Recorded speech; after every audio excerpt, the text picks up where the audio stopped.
You're watching The Legal Breakdown. Glenn, I want to turn your attention to a clip that has been sweeping across the internet. He was asked to not certify it. Sure. So would you have certified? I'll ask you for the third Again, time. I would have asked the states to submit alternative slates of electors and let the country have the debate about what actually matters and what kind of an election that we had. You in wouldn't have these important certified, states. to be clear. I would have asked the states to submit alternative slates of I think electors. that's what you're saying. That's what I would have done. Again, I've said that publicly many times. So that was JD Vance, and the quote was, "No, I would have asked the states to submit alternate slates of electors and asked the country to have a debate." First of all, so as not to bury the lead here, is what he's saying, what he's suggesting, legal? Yeah, rarely, Brian, in my 30 years as a prosecutor, did I have people announce before they committed the crime, let me be clear, I would commit that crime. That's what JD Vance said when he said he would go with the alternate electors, the fake electors approach to undermining the expressed will of the American voters in a presidential election. That's what he said. And mind you, these fake electors are being prosecuted all around the country right now for doing precisely what JD Vance just said he would do. He would say, because let me back up. The electors sign certificates under the penalties of perjury that they're casting the electoral votes for their state in favor of the person who won the popular vote in their state. Donald Trump tried to, urge people to join his criminal conspiracy in 2020 and do away with all of that, send fake elector certificates to Washington, and many of them did. And you know what? When you use the U.S. mails to send fake certificates like that, it's something called mail fraud, which carries, I believe, up to 20 years in prison. And JD Vance has just willingly admitted that he would commit that exact crime as part of a conspiracy to keep Donald Trump installed in the presidency even after he lost the election. That, just when you think there's nothing that the candidate for the presidency or his running mate could say that would knock the justice wind out of you, well, here comes JD Vance. What I think is also especially telling is the extent to which Donald Trump and by extension now, JD Vance, are willing to just plow over their supporters so long as it means that they could derive some political benefit for it. I mean, you'd mentioned the point that that these people had already been indicted. These alternate slates of electors have already been indicted. They were indicted in Nevada. They were indicted in Michigan, in Georgia, in Arizona. There was a civil suit against these alternate electors in Wisconsin. And so he's basically saying we would have had even more states do the exact thing that we now know these people have been indicted for, are facing prosecution for, can live out their days in prison for. But hey, so long as JD Vance and Donald Trump can usurp power as the result of these people, as long as they can use them as tools in their quest to consolidate power for themselves, then I guess it's totally fine, right? Yeah, Brian, it's not only that. It's not only the fake electors, whom I have no sympathy for. They committed these crimes with their eyes open, and they need to be held accountable. But it's the architects of the fake elector scheme, the lawyers, the constitutional scholars, guys like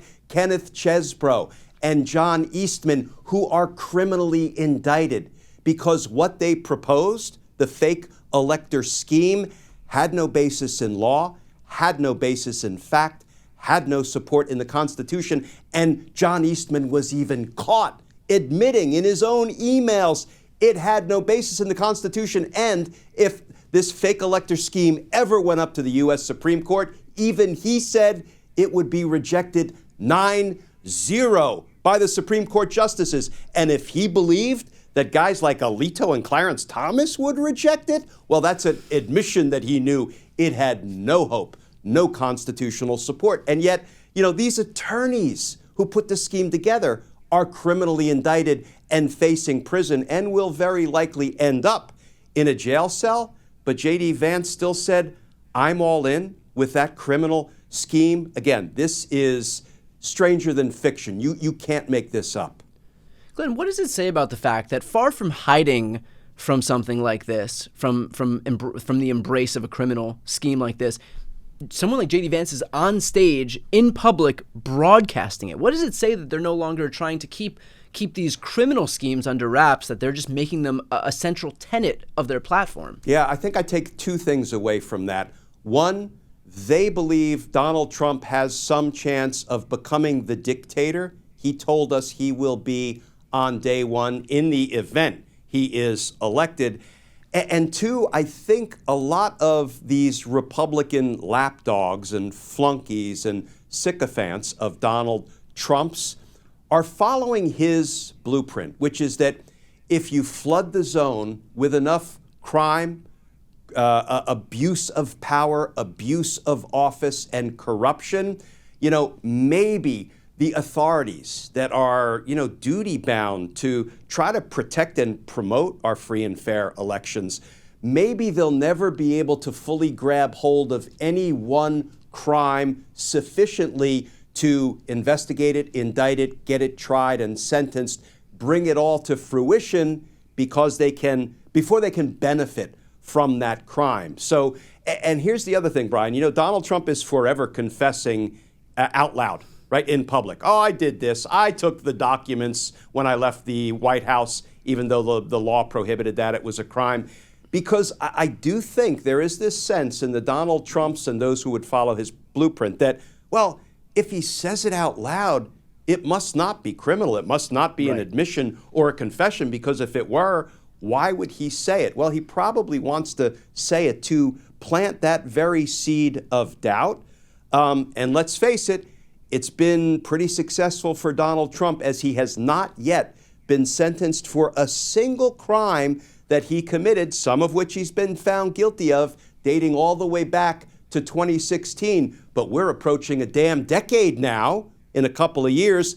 And who knows when he will first ultimately be held accountable for some of his crimes. So I guess confessing out loud and embracing your criminal conduct has been working pretty well for him. Glenn, when the crimes that he's proposing, JD Vance is proposing here, and Donald Trump has proposed, when they're being perpetuated into the public like this, and the entity that would protect against these crimes, which would presumably be the DOJ, when they can't comment on both ongoing investigations or the prospect of a crime that hasn't happened yet, doesn't it create a vacuum that Republicans are recognizing they can exploit? So they can keep putting this stuff into the zeitgeist, repeating it over and over, normalizing it for the American people, perpetuating this PR campaign, making it feel like it's totally fine to put forward alternate slates of electors, and then we don't have anybody doing any rebuttal on the other side. So I guess my question is twofold. Does the DOJ have any responsibility to come out in advance of an actual crime being committed to push back on this stuff? And if not the DOJ, or alongside the DOJ, who else should be doing it? I mean, I know you and I are doing this on a daily basis as much as we can, but the responsibility can't just fall to two people on YouTube, right? Yeah, there's a lot to unpack there, and I agree with you. It's asymmetrical warfare, because Trump and his followers, his loyalists, his lapdogs, they can throw all the shit in the mix they want. They can lie about the upcoming election, how fraud has already been committed, and if I lose, it will be stolen from me.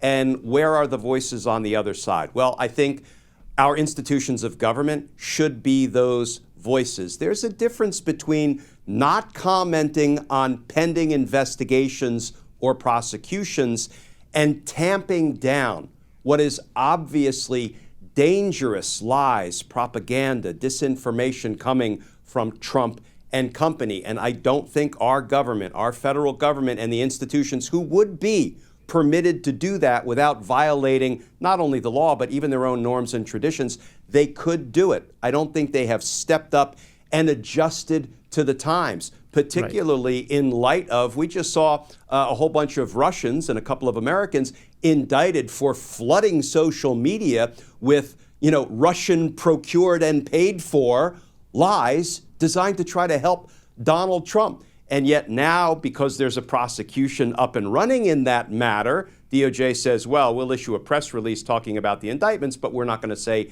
anything more about it. Well, then the asymmetrical warfare will continue to be waged and won by Trump and company. And what else can be done about it? Well, the media. Because it seems to me, Brian, that the media is forever wanting to portray this as just another election cycle between Right. two legitimate candidates, and it's not. One candidate tried to end democracy previously, has said he'll be a dictator on day one, has said he'll terminate portions of the Constitution, has said he will use the Department of Justice and the military to do his own personal bidding. And yet somehow we are still talking about this like it's a conventional campaign and election cycle. It's not. There are no two sides to treason. And I don't think the Department of Justice and the other institutions of government or mainstream media has adjusted to meet the reality of this moment. Well, I think that underscores the importance of us continuing to beat this drum, us continuing to set what small example we can for other people, whether it's other folks on YouTube or members of the media more broadly. And hopefully, to some degree, the DOJ will recognize the importance of not allowing the Republicans to have a vacuum that they will then instantly, immediately, inevitably fill with the disinformation that they've done for years. So, of course, again, we'll be beating this drum. For those who are watching right now, if you want to follow along and support our work, please make sure to subscribe. The links to both of our channels are right here on the screen. I'm Brian Tyler Cohen. And I'm Glenn Kirshner. You're watching The Legal Breakdown.